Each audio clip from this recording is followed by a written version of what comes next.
The message came through the deep space network late at night.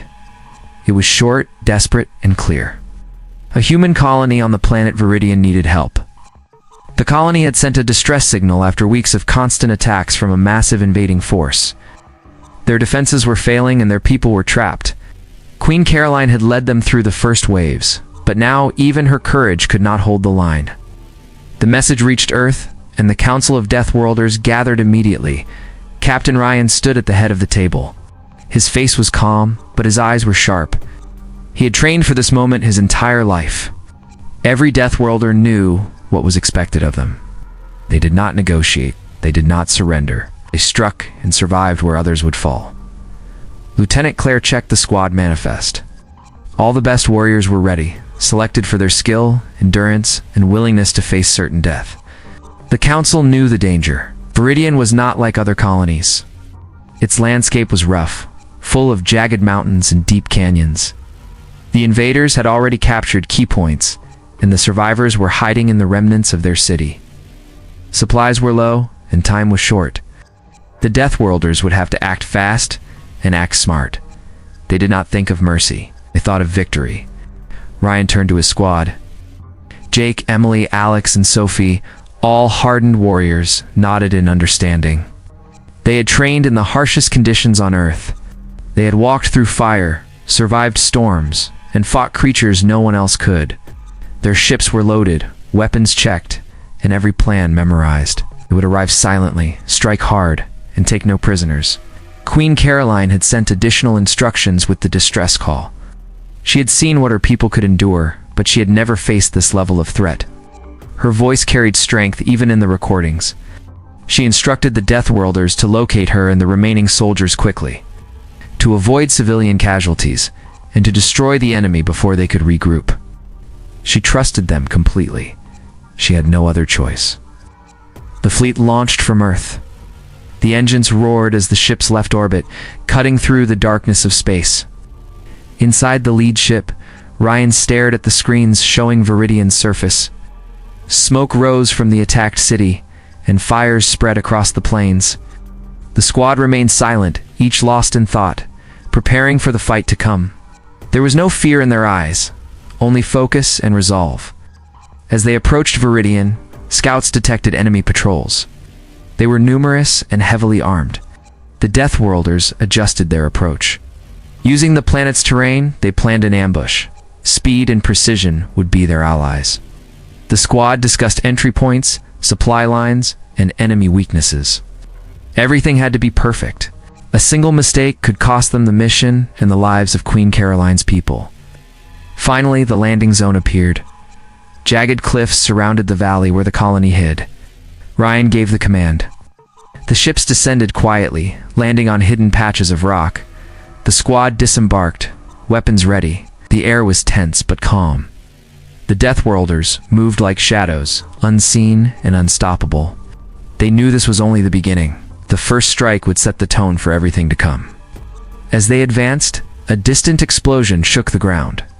It was the enemy testing the colony's defenses. Ryan signaled to his team. They split into smaller units, moving through cover and using every advantage the terrain offered. Emily and Sophie flanked from the left. Alex and Jake took the right, and Ryan and Claire led the center. Their training showed. Every movement was precise, every step calculated. The night deepened, and the enemy had no idea what was coming. Queen Caroline watched from the colony's command post, hope rising. The Deathworlders had arrived. They did not come with mercy. They came with power, skill, and a single goal: save her people and destroy the invaders. The first battle was about to begin, and Viridian would never be the same again. The night was cold and silent as the Deathworlders moved through the valley.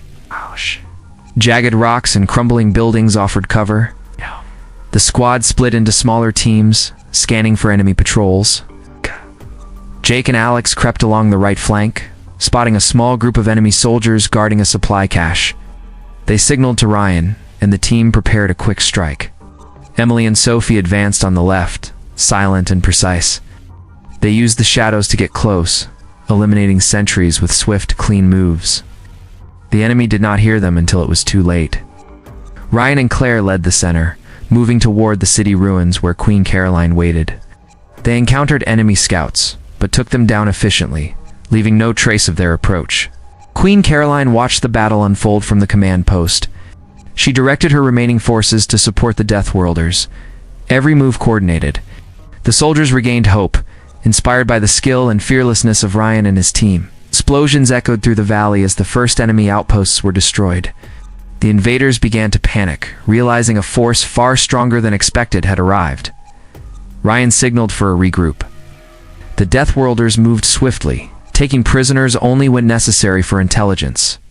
The rest of the enemy was left in chaos. The colony's survivors emerged from hiding, helping carry supplies and tending to the wounded. Caroline coordinated them, ensuring no one got in the way of the fighting force. She had never seen such efficiency before. The team discovered the enemy had built barricades and hidden traps throughout the city. They carefully cleared paths, using explosives and precision strikes to dismantle defenses. Every building checked, every street secured. The Deathworlders advanced steadily, leaving no safe place for the invaders. They moved like a storm, unstoppable and deadly. As they reached the center of the city, they encountered a larger enemy group. Ryan divided the squad. Jake and Emily took the high ground, raining precise fire on the attackers. Alex and Sophie moved through the streets, cutting off escape routes. Ryan and Claire charged directly, breaking the enemy's line with brute force. The fighting was fierce but controlled. Each Deathworlder used skill and training to maximum effect. Queen Caroline joined the team on the battlefield, her presence lifting the morale of the colony. She fought alongside them, leading charges and taking down enemy leaders. The invaders had never faced such coordinated human fighters. Fear spread quickly among them. They realized the Deathworlders were not ordinary soldiers. They were something else entirely, unstoppable and relentless. After hours of fighting, the city center was secured. Enemy forces had either fled or been captured. The survivors of the colony began to rebuild their defenses under Caroline's guidance. The Deathworlders took a moment to rest, knowing the next wave could be worse. They had shown the invaders that Viridian was no longer weak. The planet's defenders had arrived, and they would not yield. Ryan gathered the squad. Their next task was to locate the enemy's main base. Intelligence gathered from captured soldiers revealed the location hidden deep in the mountains. It was heavily guarded, but the Deathworlders did not hesitate. They planned to strike at dawn, knowing speed and surprise would be their greatest advantages. As the sun rose over the jagged peaks, the Deathworlders prepared to move. Queen Caroline stood with Ryan, looking at the distant enemy base. She trusted them completely. The colony would survive because these humans from Earth did not know mercy. They knew only one thing: fight, destroy, and win. Viridian was in their hands, and the first strike was only the beginning of a war the invaders would never forget. The mountains rose like jagged teeth against the morning sky. Ryan and his squad moved quickly, their footsteps silent on the rocky ground. Intelligence had located the enemy's main base, a fortified compound built into the cliffs. Queen Caroline and the colony's soldiers followed at a safe distance, ready to support the Deathworlders. As they approached, scouts reported heavy patrols and automated defenses. Ryan studied the layout. Every move had to be precise. He divided the squad into 3 teams. Jake and Emily would take the left ridge, climbing higher for a surprise attack. Alex and Sophie would approach from below, cutting off escape routes. Ryan and Claire led the center, moving directly toward the entrance with speed and stealth. The squads advanced simultaneously. Jake and Emily dropped silently onto the ridge, taking out patrols with accuracy. Explosions were minimal, soundless, controlled. Alex and Sophie moved through narrow paths, ambushing the enemy from behind. Ryan and Claire stormed the front gate, breaking through guards with brute force and perfect coordination. The Deathworlders were a storm of human skill, unstoppable and fearless. Inside the base, the enemy was taken by surprise. Queen Caroline directed her people to secure civilians and manage the wounded. She moved like a shadow, helping the Deathworlders dismantle traps and secure corridors. Her courage inspired everyone around her. Invaders realized their plan had failed before it even began. Their leader, a human general with years of experience, watched helplessly as his defenses collapsed. The battle intensified. Narrow corridors became killing zones. The Deathworlders moved with precision, eliminating threats quickly. Jake and Emily neutralized automated turrets, while Alex and Sophie cleared rooms of enemy soldiers. Ryan and Claire led charges, smashing through barricades and taking the enemy by surprise. Every strike was calculated. Every enemy eliminated was a step closer to victory. Queen Caroline reached the inner command room. She found the enemy general trying to coordinate a counterattack. She did not hesitate. Moving with speed and strength, she confronted him directly. The fight was brutal, but decisive. She disarmed him and forced him to surrender. The morale of the remaining enemy soldiers broke immediately. They scattered or gave up entirely. The Deathworlders and Queen Caroline worked together to destroy the bases, communication systems, and weapon supplies. Explosions shook the cliffs, leaving no chance for the enemy to regroup. The squad moved efficiently, securing prisoners and setting traps for any stragglers. The precision of their operation left the enemy in chaos. After hours of fighting, the base was fully secured. The Deathworlders regrouped outside, looking at the destroyed compound.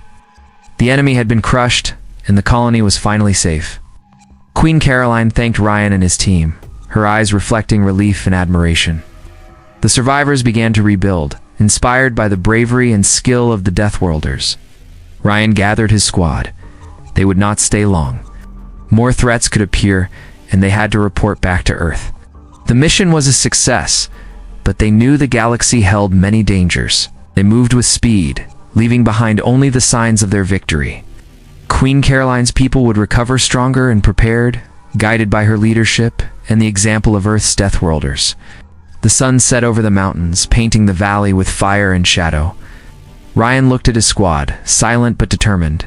They had faced overwhelming odds, and won. Meridian had survived, and the Deathworlders had proven once again why they were feared across the galaxy. The next challenge awaited, but for now, they had shown that no enemy could stand against humans trained without mercy and guided by courage. The enemy was regrouping in the northern canyon, gathering the survivors of their scattered units. Ryan and his squad prepared for the final assault. Queen Caroline stood with the colony soldiers, her eyes scanning the rugged terrain. Every step forward had to be perfect. The Deathworlders did not allow mistakes. Ryan divided the squad into attack teams again. Jake and Emily would strike from the cliffs, raining fire on the enemy below. Alex and Sophie would infiltrate through narrow passes, cutting off retreats. Ryan and Claire led the central charge, driving straight into the heart of the enemy forces. Speed, coordination, and precision would be their weapons. The battle began at dawn. Explosions shattered the quiet canyon as Jake and Emily opened fire. Enemy soldiers scrambled for cover, but the Deathworlders were relentless. Alex and Sophie moved through the passes silently, taking out stragglers and blocking escape routes.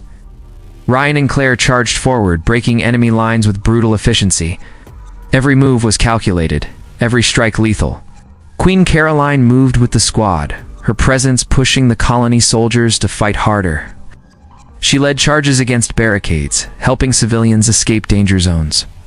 The enemy realized they faced not just skilled fighters, but a united force willing to take risks no one else could. Panic spread quickly among them. The enemy general had regrouped his forces in a fortified canyon stronghold. Ryan signaled for the final assault. The squads moved together, merging from all sides. Explosions tore through barricades, walls crumbled under precise strikes, and enemy soldiers fell one by one. The Deathworlders were unstoppable, using every skill they had learned on Earth and in battlefields across the galaxy. Queen Caroline confronted the general directly as Ryan's team secured the perimeter. She fought fiercely, her sword in hand-to-hand combat breaking through his defenses. The general was skilled, but he underestimated her determination and the power of the Deathworlders behind her. Within minutes, he was subdued, forced to surrender to the humans he had tried to destroy.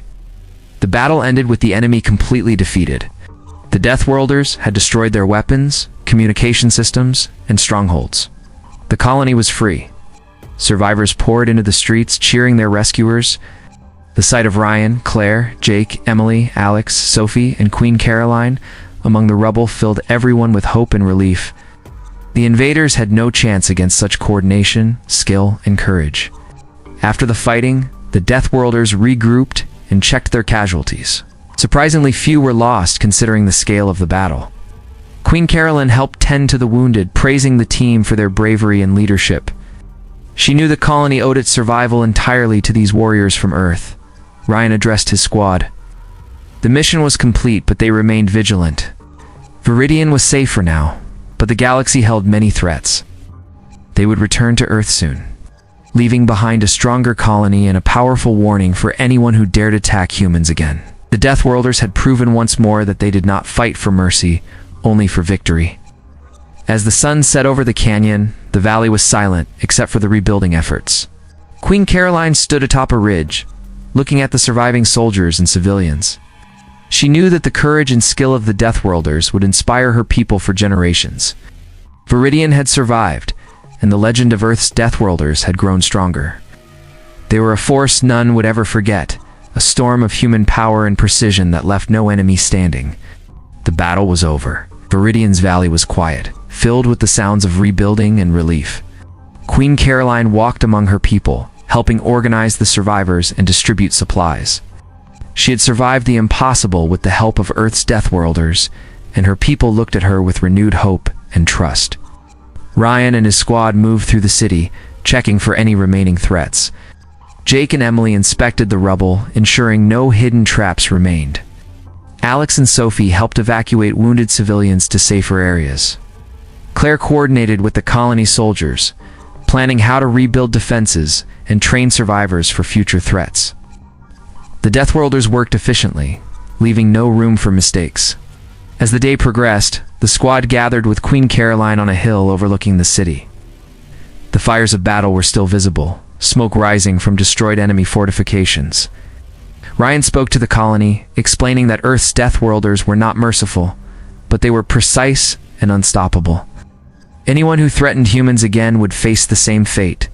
The survivors listened, understanding that strength and skill had saved them. Queen Caroline addressed her people. She told them to remember this day, to honor the courage of the Deathworlders, and to rebuild stronger than before. She promised that Viridian would never fall again while they trained and prepared under her guidance. Hope returned to the hearts of the colonists, stronger than fear. As the evening approached, the Deathworlders prepared to leave. They had accomplished their mission perfectly, ensuring the survival of the colony and crushing the enemy completely. Ryan checked the squad one last time, making sure all equipment was ready and no one was left behind. Every soldier was accounted for, and every prisoner secured. Queen Caroline approached Ryan, thanking him and his squad for their courage and skill. She knew the legend of Earth's Deathworlders would grow among her people. She had witnessed their speed, precision, and determination firsthand. They were more than warriors. They were a force that could not be stopped, a shield for humanity in the darkest times. The ships lifted off from Viridian, carrying the squad back toward Earth. As they flew over the mountains, Ryan looked at the valley below. The colony was safe, the enemy destroyed, and the survivors inspired by courage and skill. He felt pride in his squad and in what they had accomplished. They had faced overwhelming odds and emerged victorious. Queen Caroline watched from her hill as the ships disappeared into the sky. She knew this was only the beginning. The galaxy was dangerous, and other threats would come. But she had learned that humans trained without mercy and guided by courage could overcome anything. She would lead her people with the same strength, inspired by the Deathworlders. The legend of Earth's Deathworlders spread across the colony. Stories of their speed, skill, and precision would be told for generations. Ryan, Claire, Jake, Emily, Alex, and Sophie had proven that humans could survive and conquer even the deadliest situations. Their presence changed the outcome of the battle and saved countless lives. As night fell over Viridian, the valley glowed with fires of survival and hope. Queen Caroline and her people looked toward the future, ready to rebuild, stronger and prepared. Earth's Deathworlders had arrived, fought without mercy, and left a mark that no enemy would forget. Viridian had survived, and humanity had once again shown that its courage and strength could overcome any threat.